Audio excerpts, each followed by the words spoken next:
അപ്പോൾ ഈ സൽപ്രവൃത്തികളില്ലേ നമ്മൾ അത് ഈശോയുടെ നാമത്തിന് മഹത്വത്തിന് വേണ്ടി ചെയ്യുമ്പോഴാണ് അത് കൃപാവര പ്രവൃത്തിയായിട്ട് മാറണത്. ലോകത്തിൽ 2 പ്രവൃത്തി. ഇപ്പം ഞാൻ രോഗിയായിരുന്നു, നിങ്ങൾ എന്നെ സന്ദർശിച്ചു. ഞാൻ കാരാഗ്രഹവസ്ഥയായിരുന്നു, നിങ്ങൾ എന്നെ സന്ദർശിച്ചു. ഞാൻ വിശന്നവനായിരുന്നു, നിങ്ങൾക്ക് ഭക്ഷണം തന്നു. ഞാൻ ഞാൻ ദാഹിക്കുന്ന എനിക്ക് കുടിക്കാൻ തന്നു. ഇങ്ങനെയുള്ള സംവിധാനങ്ങൾ നമ്മൾ ചെയ്യണില്ലേ? ഞാൻ എന്നും പറഞ്ഞാണ് അവിടെ ചെയ്യണം. ആരാണ്? അവരിൽ ഈശോനെ കണ്ടുകൊണ്ട് ചെയ്യുന്നതാണ് കൃപാവര പ്രവൃത്തി. മനസ്സിലായില്ലേ? ഇപ്പോൾ റോട്ടറി ക്ലബ്ബുകാരുണ്ട്, അതുപോലെ തന്നെ ലയൺസ് ക്ലബ്ബുകാരുണ്ട്, അമൃതാനന്ദമയുണ്ട്, മമ്മൂട്ടിയുണ്ട്. അവരെല്ലാം കുറേ വർക്കുകൾ ചെയ്യുന്നുണ്ട്, ഇല്ലേ? അവരെല്ലാം വർക്ക് ചെയ്യുന്നുണ്ട്. മോഹൻലാലും ചെയ്യുന്നുണ്ട്. പറ്റുന്നവരൊക്കെ ഇപ്പം ചിലത് നമ്മൾ അറിയണില്ല, അവരൊന്നും ചെയ്യാത്തവരാണെന്ന് ഞാൻ കരുതണില്ല. പക്ഷേ എന്നാലും അവരൊക്കെ ചെയ്യുന്ന പ്രവൃത്തികളെല്ലാം സൽപ്രവൃത്തികളാണ്, കൃപാവര പ്രവൃത്തിയല്ല. കൃപാവര അമൃതാനന്ദമയി ചെയ്യണത് എന്താണ്? സൽപ്രവൃത്തിയാണ്. സായിബാബ ചെയ്യണത് എന്താണ്? സൽപ്രവൃത്തിയാണ്. പക്ഷെ കൃപാവര പ്രവൃത്തി എന്ന് പറയുന്നത് ഈശോൻ്റെ നാമത്തിൽ ചെയ്യണതാണ്. അതാണ് വ്യത്യാസം. ഇപ്പം സഭയിൽ ശരിക്കും പറഞ്ഞാൽ സാമൂഹ്യ പ്രവർത്തനമൊന്നുമില്ലേ? ഇപ്പം സഭ ഇപ്പം നല്ല വെള്ള ടാങ്ക് ഉണ്ടാക്കി കൊടുക്കുന്നുണ്ട്. ഇപ്പം ഞങ്ങളുടെ രൂപതയിൽ നല്ല വെള്ളം, മഴവെള്ളം, റെയിൻ ഹാർവസ്റ്റ് എന്ന് പറഞ്ഞൊരു പദ്ധതി ഉണ്ടായിരുന്നു. മനോരമക്കാരൻ തുള്ളിവെള്ളം എന്ന് പറഞ്ഞുകൊണ്ട് അവൻ യുനെസ്കോയുടെ പോലും അവാർഡ് മേടിച്ചതാണ്. പക്ഷേ ഈ പ്രോഗ്രാം കൊണ്ടുവന്നത് ആലപ്പുഴ ബിഷപ്പാണ്, പീറ്റർ പിതാവ് യൂറോപ്യൻ രാജ്യങ്ങളിൽ പോയപ്പോഴാണ് ഈ മഴവെള്ളം നഷ്ടപ്പെട്ടു പോകുന്നത് ഹാർവസ്റ്റ് ചെയ്ത് ടാങ്കിലാക്കി അതിനെ ശുദ്ധീകരിച്ച് ജനങ്ങൾക്ക് പദ്ധതിയായിട്ട് ഇവിടെ കൊണ്ട് നടപ്പിലാക്കിയത്. പക്ഷേ പിതാവിനങ്ങനെ ആരും ഇങ്ങനെ പബ്ലിസിറ്റി ഒന്നും ഇല്ലാഞ്ഞുകൊണ്ട് ആ വർക്ക് പോയി. പക്ഷേ ഞാൻ എനിക്ക് ദാഹിച്ചു, നിങ്ങൾ എനിക്ക് കുടിക്കാൻ തന്നു എന്നുള്ള ജോലിയാണ് ആ മഴവെള്ള ടാങ്കിലൂടെ പിതാവ് ചെയ്തത്. പക്ഷെ പ്രോബ്ലം എന്ന് പറഞ്ഞാൽ പിതാവ് ചെയ്ത ആ ജോലി നമുക്ക് സൽപ്രവൃത്തിയായിട്ടും ചെയ്യാം, ഒരു കൃപാവര പ്രവൃത്തിയായിട്ടും ചെയ്യാം. സൽപ്രവൃത്തിയായിട്ട് ചെയ്താൽ മനുഷ്യന്മാരിൽ നമുക്ക് പേര് കിട്ടും. കൃപാവര പ്രവൃത്തിയായിട്ട് ചെയ്താൽ ആത്മരക്ഷയ്ക്കത് കാരണമാകും. കത്തോലിക്കന് സൽപ്രവൃത്തി ചെയ്യാൻ ബാധ്യതയില്ല. എന്താ കാര്യം? കർത്താവിൻ്റെ പേരിൽ ചെയ്യാനുള്ള കൃപാവര പ്രവൃത്തിക്ക് മാത്രമേ. അതിപ്പോൾ അതിന് പിന്നെ വേറെ കർത്താവിൻ്റെ അപ്പം നിങ്ങൾ ചെയ്താൽ പോലും ഒരു ഗ്ലാസ് പച്ചവെള്ളം, എന്താ ഈശോ പറഞ്ഞത്? എൻ്റെ ഈ മത്തായി 10:32 നിന്ന് താഴേക്ക് വരുമ്പോൾ 10:42 എന്താ പറയണത്? നിങ്ങൾ എൻ്റെ നാമത്തിൽ ഒരു ഗ്ലാസ് പച്ചവെള്ളം കൊടുത്താൽ ഞാൻ അതിന് പ്രതിഫലം നൽകുമെന്ന്. Praise the Lord. കൃപ നൽകുമെന്നാണ് പറയണത്, ആ പ്രതിഫലം. കാര്യം പച്ചവെള്ളം കൊടുത്താൽ പകരം പച്ചവെള്ളം തരുമെന്നല്ല പറയണത്, ഞാനതിന് പ്രതിഫലം നൽകുമെന്നാണ്. പ്രതിഫലം എന്ന വാക്ക് ഉപയോഗിച്ച ബൈബിൾ ഭയങ്കര സൂത്ര പുസ്തകമാണ്. ഓരോ വാക്കും ദൈവത്തിൻ്റെ വാക്കാണ്. പ്രതിഫലത്തിന് ബൈബിളിൻ്റെ അർത്ഥമുണ്ട്. എന്താണ് പ്രതിഫലം? ഇതാ ഞാൻ വരുന്നു, പ്രതിഫലവും കൊണ്ട് വരുന്നു എന്ന് പറയും. ഇതാ ഞാൻ വരുന്നു, എൻ്റെ സമ്മാനവും കൊണ്ട് വരുന്നു. നിത്യതയാണ് പറയണത്. കൈയിടിച്ച് കർത്താൻ ഹല്ലേലൂയ.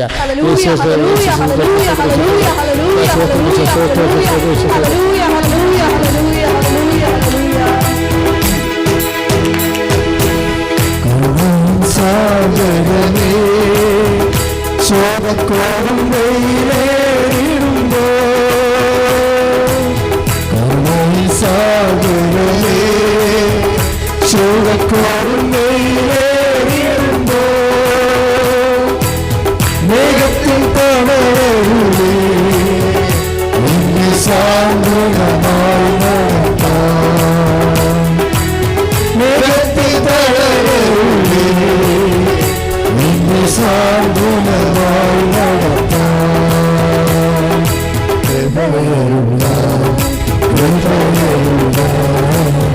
അവനെ പകർന്നിടുക ഈ ഭൂമിയിൽ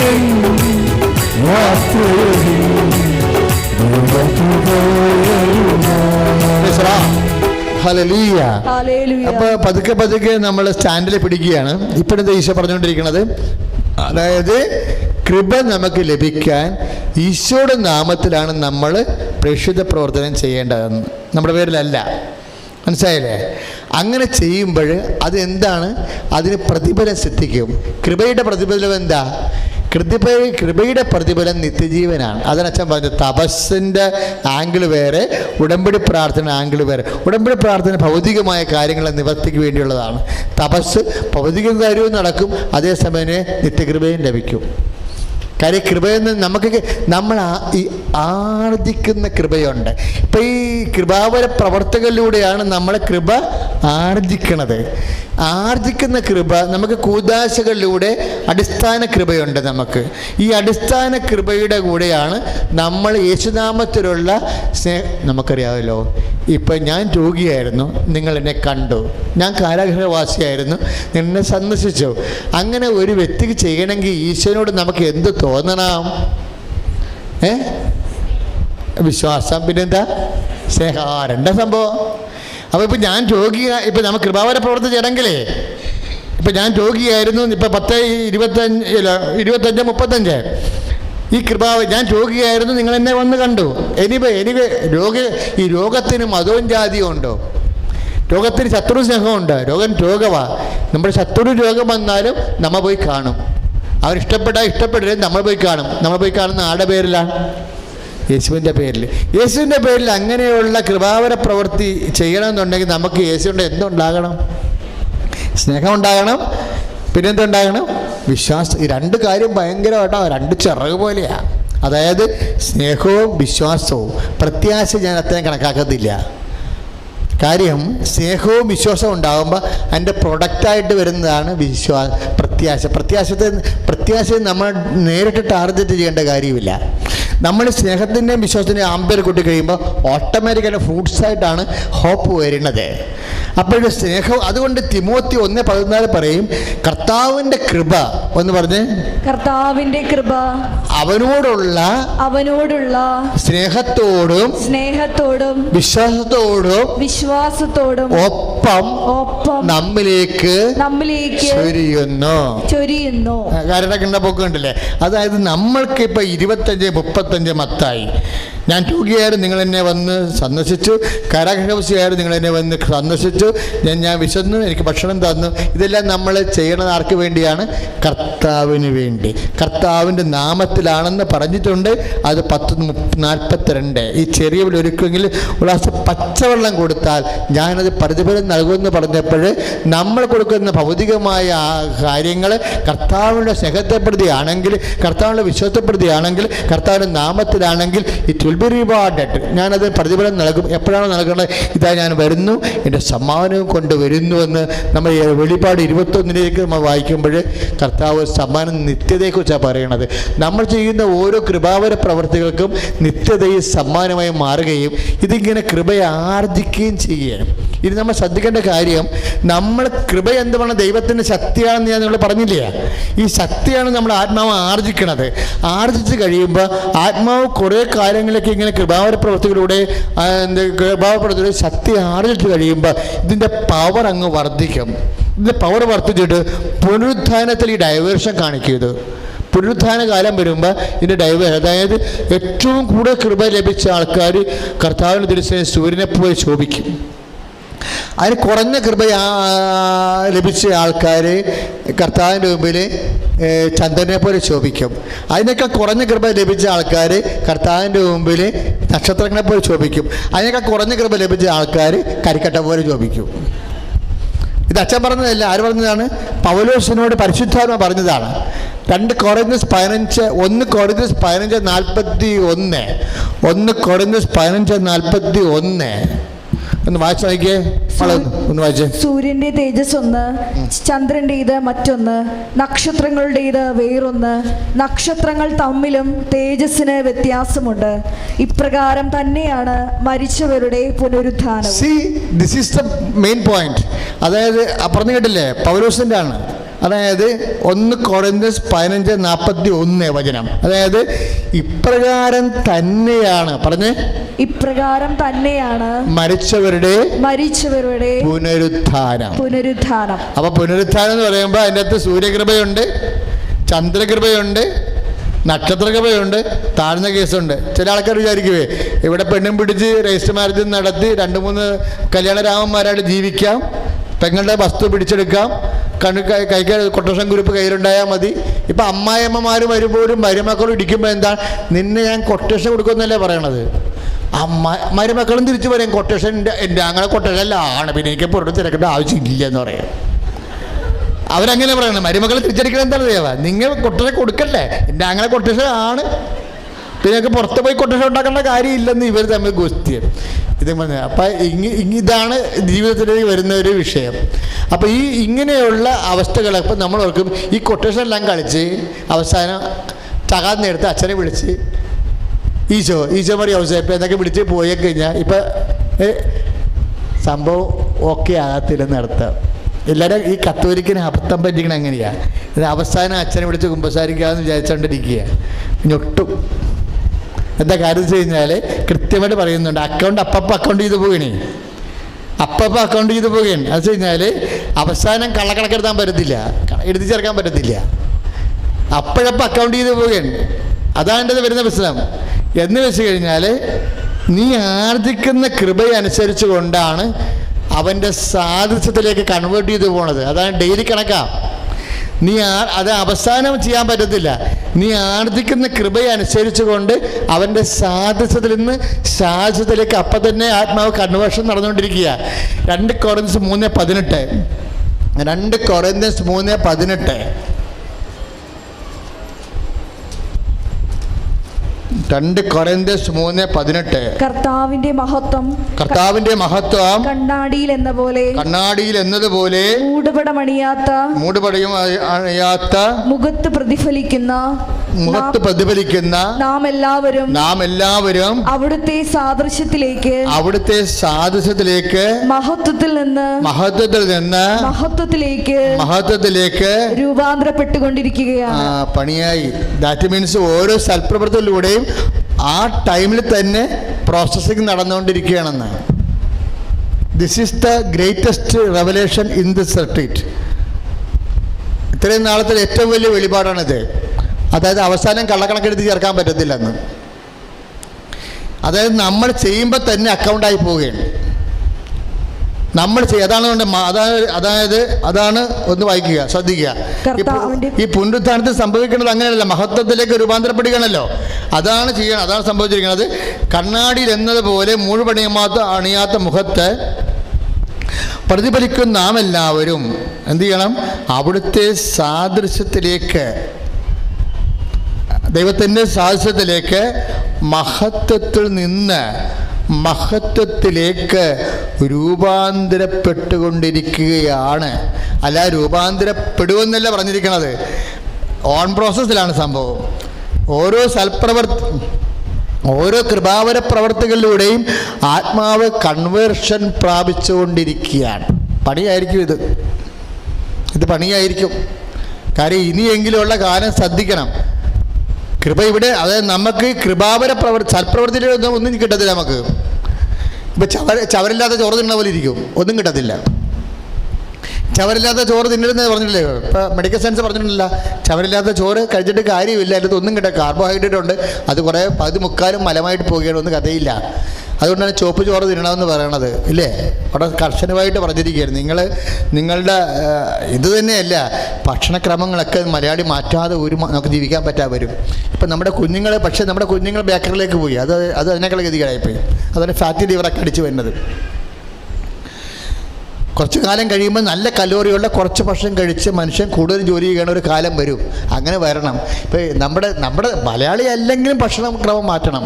ആ ഹിന്ദിക്കാരനൊക്കെ എന്നും വന്ന് പഞ്ചാര തിന്നണം, ഒരു കുഴപ്പമില്ലല്ലോ. അവന് വയറും ഇല്ല, അവൻ ഗോതമ്പ് തിന്നണം കൂടുതൽ. ഗോതമ്പിൻ്റെ ആളും കഴിക്കുക. നമുക്ക് ചോറേ തിന്ന അവസാനം നമുക്ക് എല്ലാം ഒരു ഭയങ്കര ഡിഷേപ്പല്ലേ. ദൈവം തന്ന സൗന്ദര്യം കളയാൻ അതിന് നമ്മൾ പഴയാൻ പറയണ്ടേ? ബ്യൂട്ടി പാർലറിൽ പോണ കേസല്ല. ദൈവം തന്ന സൗന്ദര്യം മെയിൻറ്റെയിൻ ചെയ്യേണ്ടതാണ് ഒരു കൃപാവര പ്രവൃത്തി എന്ന് പറയുന്നത്. ദൈവം തന്ന സൗന്ദര്യമുണ്ട്. ആ ദൈവത്തിനല്ല ഏറ്റവും വലിയ സൗന്ദര്യമുള്ളത്, ദൈവത്തിനല്ല ഏറ്റവും വലിയ സത്യമുള്ളത്. അപ്പോഴത് നമുക്ക് പകർന്ന് തന്നിരിക്കുകയല്ലേ. അപ്പോൾ അത് നമ്മൾ മെയിൻറ്റെയിൻ ചെയ്യണം. അല്ലാതെ കഞ്ചാവ് അടിച്ചാൽ ഉറക്കം നിന്ന്, ആവശ്യമില്ലാതെ ഉറക്കം നിന്ന് എന്തുമാത്രം നേരമാണ് ആൾക്കാർ വീഡിയോ ഗെയിമൊക്കെ കണ്ട് അല്ലെങ്കിൽ പ്രോണോഗ്രാഫി ഫിലിംസൊക്കെ കണ്ട് വെറുതെ ഉറക്കാൻ നിൽക്കണത്. ചില ഭർത്താക്കന്മാരെ കൊണ്ട് തോറ്റിരിക്കുകയാണ്. വൈഫ് 2 മണി വരെയാണ് ഇയാൾ മനുഷ്യനെയും കാത്തിരിക്കുകയാണ്. ഇയാൾ അപ്സ്റ്റെയറിലുണ്ട്, ഇയാൾ മറ്റേ നെറ്റിൽ പ്രോണോഗ്രാഫി മഞ്ഞപ്പടം കണ്ടുകൊണ്ടിരിക്കുകയാണ്. സ്വന്തം വൈഫ് അവിടെ ഉറങ്ങാതിരിക്കുമ്പോൾ ഈ മനുഷ്യൻ മഞ്ഞപ്പടം കൊണ്ടുകൊണ്ടിരിക്കുക. അപ്പോൾ നിങ്ങൾ ഒറ്റ പൈസ കേസല്ലേ ഇത്? ഇതൊക്കെ കണ്ടില്ലേ ഉറക്കം വരാത്ത കുറേ മനോരോഗികൾ ഈ മേഖലയിൽ ഇപ്പോൾ ഉണ്ടായിട്ടുണ്ട്. നിങ്ങൾ അവരുടെയൊക്കെ മനസ്സാന്തരം വേണ്ടി ശ്രുതികട ഹല്ലേലൂയ യേശുവേ സ്തോത്രം ഹല്ലേലൂയ ഹല്ലേലൂയ ഹല്ലേലൂയ ഹല്ലേലൂയ ഹല്ലേലൂയ യേശുവേ സ്തോത്രം യേശുവേ സ്തോത്രം യേശുവേ സ്തോത്രം യേശുവേ സ്തോത്രം യേശുവേ സ്തോത്രം യേശുവേ സ്തോത്രം യേശുവേ സ്തോത്രം. നമ്മളോട് മധ്യസ്ഥ പ്രാർത്ഥന നടത്താൻ കർത്താവ് ആവശ്യം വെളിപ്പെടുത്തി തരുന്ന വിഷയങ്ങളാണ് നമ്മളുടനെ മധ്യസ്ഥ പ്രാർത്ഥന. അത് നമ്മൾ മറന്നുപോകും. ഈശോ ആരും പ്രാർത്ഥിക്കാനില്ല ഈ വിഷയങ്ങളൊന്നും. ആരോരുമില്ലാത്ത ആത്മാക്കാർക്ക് വേണ്ടി നമ്മൾ ഇതിനു വേണ്ടി പ്രാർത്ഥിക്കത്തില്ലേ? ആരോരുമില്ലാത്ത ആത്മാക്കളില്ലേ, അവർക്ക് വേണ്ടി നമ്മൾ ആത്മക്കാരുടെ ദിവസം പ്രാർത്ഥിക്കണ പോരാ. ഈ വിഷയത്തിലൊന്നും പ്രാർത്ഥിക്കാൻ ആളില്ല. ധ്യാനകേന്ദ്രങ്ങൾ മാത്രമേ ഉള്ളൂ. ശരിക്കും പറഞ്ഞാൽ കർത്താവിൻ്റെ ദുഃഖങ്ങളെ കണ്ടറിയണ ഏറ്റവും വലിയ ധ്യാനകേന്ദ്രങ്ങളാണ് മധ്യസ്ഥ പ്രാർത്ഥനയിൽ. ഇവർക്ക് ഈ ലോകത്തിലുള്ള എല്ലാ ജനിക്കാൻ പോകുന്ന കുഞ്ഞുങ്ങൾ, ഇന്ന് അബോർഷൻ നടക്കാൻ പോകുന്ന കുഞ്ഞുങ്ങൾക്ക് വേണ്ടി വരെ ധ്യാനകേന്ദ്രങ്ങൾ പ്രാർത്ഥിക്കും. കർത്താവിൻ്റെ സങ്കടങ്ങൾ അവർ സ്വന്തം നെഞ്ചിൽ പെറുകൊണ്ടാണ്. അതുകൊണ്ടാണ് ധ്യാനകേന്ദ്രങ്ങൾ അപകടങ്ങൾ ഇത് കൂടുതലും അടയാളങ്ങൾ വരാൻ കാര്യം എന്താ? കർത്താവിൻ്റെ വേല ചെയ്യണമാണ് അവർ. അവർക്ക് കർത്താവിൻ്റെ ഓരോ നിമിഷങ്ങളിലുള്ള ദുഃഖങ്ങളെക്കുറിച്ച് അവർ വളരെ വേവരാതിയുള്ളവരാണ്. എല്ലാ ധ്യാനകേന്ദ്രങ്ങളും നമ്മൾ ധ്യാനകേന്ദ്രങ്ങളെല്ലാം സമർപ്പിച്ചിട്ടുണ്ട്. ഹല്ലേലൂയ യേശുവേ സ്തോത്രം ഹല്ലേലൂയ ഹല്ലേലൂയ ഹല്ലേലൂയ ഹല്ലേലൂയ ഹല്ലേലൂയ യേശുവേ സ്തോത്രം യേശുവേ സ്തോത്രം ഹല്ലേലൂയ ഹല്ലേലൂയ ഹല്ലേലൂയ ഹല്ലേലൂയ. ഇപ്പോഴേ ഈശോ അവസാനം പറഞ്ഞാൽ ശരിക്കും, അതായത് നമ്മൾ വിചാരിക്കരുത് നമ്മൾ എങ്ങനെയെങ്കിലൊക്കെ തരികിട കാണിച്ച് ഇവിടെ ജീവിക്കാം, കള്ളക്കണക്ക് എഴുതാം, പറ്റിക്കാം, അല്ലെങ്കിൽ ആരുടെങ്കിലും വസ്തു വഞ്ചിച്ച് എടുത്താം. എന്നിട്ട് അവസാനം പിടിച്ചു കഴിയുമ്പോൾ പറയും, നിലവിളിച്ചോട് പറയും മക്കളെ പോരനായിരുന്നെന്ന് വായിട്ട് കുത്താൻ തോന്നുന്നു. അതായത് അവസാനം എന്ത് ഈ സദാം ഹുസൈൻ ചെയ്ത പോലെ പിടിക്കപ്പെട്ട് കഴിയുമ്പോൾ ജനങ്ങളെ കൊണ്ടുവന്ന് മനുഷ്യക്കവചം ഉണ്ടാക്കി കളയും. പെങ്ങളുടെ വസ്തു വഞ്ചിച്ചെടുത്ത്, അയൽവാസിയുടെ വക വഞ്ചിച്ചെടുത്ത്, പ്രാന്തനായ ചിറ്റപ്പൻ്റെ വക വഞ്ചിച്ചെടുത്ത്, അവസാനം ചിറ്റപ്പന് തിരക്കാൻ പഠിക്കാൻ ആൾക്കാർ കോടതി വന്നപ്പോൾ വെച്ചു കൊടുക്കാൻ പറഞ്ഞപ്പോൾ എന്തിനാണ് ഇത്രയും വലിയ അപരാധം ചെയ്തത്? അവൻ്റെ പെൻഷൻ അറിയാതെ നീ അടിച്ചു മാറ്റാൻ കാര്യം എന്താണ്? അവർക്ക് ഭ്രാന്താണെന്ന് പറഞ്ഞു കള്ള സർട്ടിഫിക്കറ്റ് കൊടുത്ത് ഈ കള്ള സർട്ടിഫിക്കറ്റ് ഉണ്ടാകാൻ കാര്യം എന്താ? മക്കളെപ്പോലായിരുന്നെന്ന് പറയും. മക്കളെപ്പോലനായിരുന്നെന്ന് ഈ സൈതൊന്നോടെ എടുക്കത്തില്ല. അവസാനം മക്കളെ പിടിച്ച് മനുഷ്യകവചം ഉണ്ടാക്കുകയാണ്.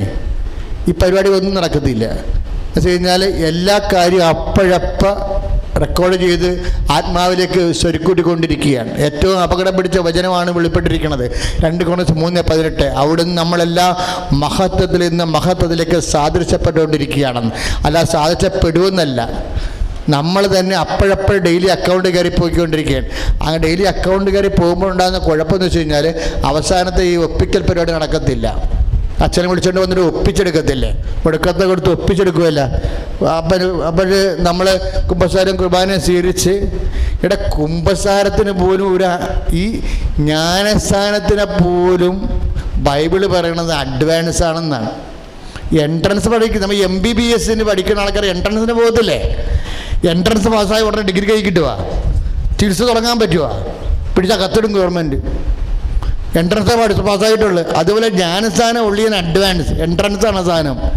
അതിൻ്റെ കൂടെ ഇനി ആ കിട്ടിയിരിക്കുന്ന കൃപ യേശുക്രിസ്തുവിൻ്റെ നാമത്തിൽ കൃപ കിട്ടാനുള്ള സാധ്യതയ്ക്ക് വേണ്ടിയുള്ള വാതിൽ തുറന്നിട്ടിരിക്കുക. നമ്മളിന് സ്വന്തം നിലയിൽ അധ്വാനിക്കണം. ഞങ്ങൾ അധ്വാനിച്ചു, എല്ലാവരേക്കാൾ കൂടുതൽ അധ്വാനിച്ചു. ഞങ്ങളല്ല അധ്വാനിച്ചത്, ഞങ്ങളിലുള്ള ദൈവകൃപയെന്ന് 1 കൊരിന്ത്യർ 15:10 1 കൊരിന്ത്യർ 15:10 ഞങ്ങൾ അധ്വാനിച്ചു, എല്ലാവരേക്കാൾ കൂടുതൽ അധ്വാനിച്ചു.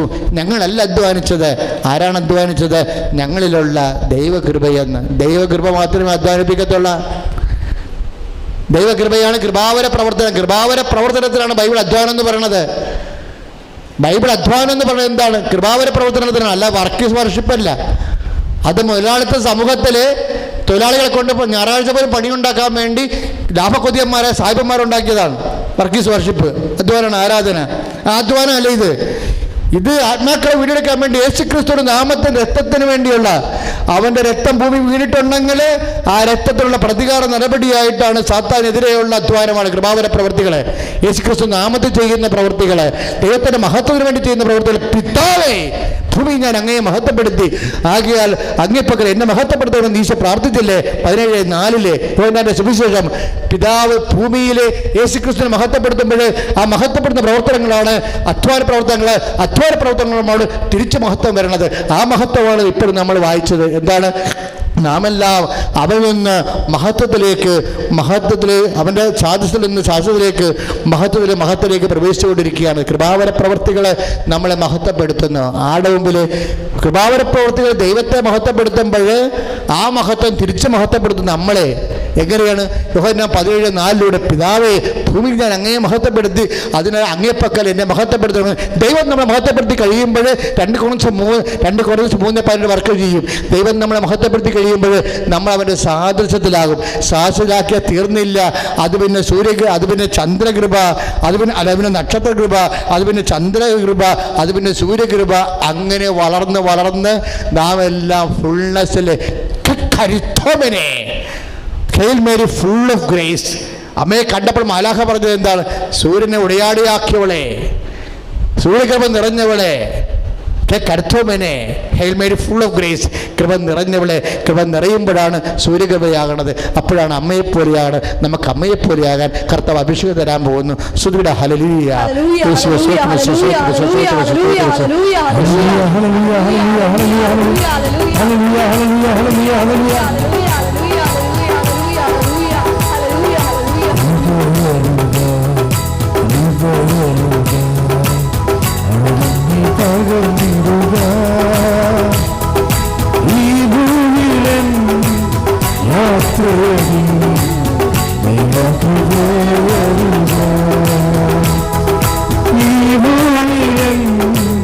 യാത്രയിൽ